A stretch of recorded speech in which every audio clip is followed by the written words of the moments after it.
This is the Nivada Super Antarctic. Not the same Nivada as the other shitty brand. This is the real Nivada. A brand that resurrected from the ashes of the past, only to come back swinging with these beautiful and powerful pieces. In the 1950s, the original watch rose to fame when it was used by members of the American Navy's Deep Freeze 1 task force during their expeditions in the South Pole in 1955 and 56. It was noted as being reliable and robust enough to perform in the most extreme conditions. Today's Super Antarctic is an evolution from the original Antarctic, keeping close to the 50s lines and design. We have a 38mm case that is around 45mm from lock tip to lock tip.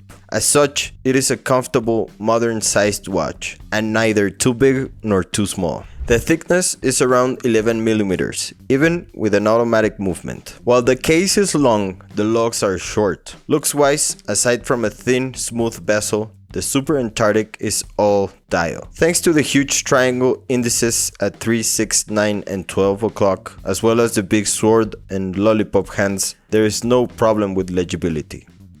The bracelet is a bit of rice, which only adds to the beautiful vintage vibe of this watch.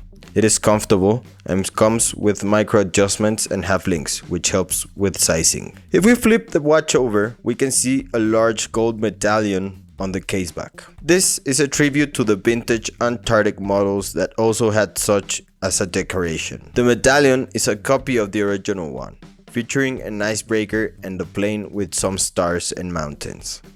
When we take a look at the hands and the dial's overall layout, we see how easily readable the Super Antarctic is. Just like the vintage version, the minute hand is a large sword-shaped hand. The dial is clean and simple, just like the vintage model.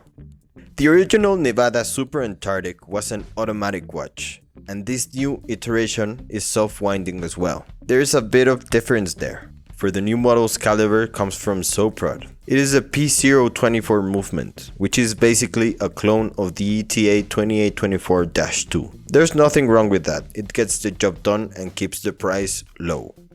In terms of pricing, you have two options. On leather, Nivada charges you $720, and with a bracelet, the price is $923. If you consider what you're getting, especially if you get the bracelet combo, this Nivada Super Antarctic is a good deal. We have a clear vintage DNA in an updated but not huge case. But what do you think?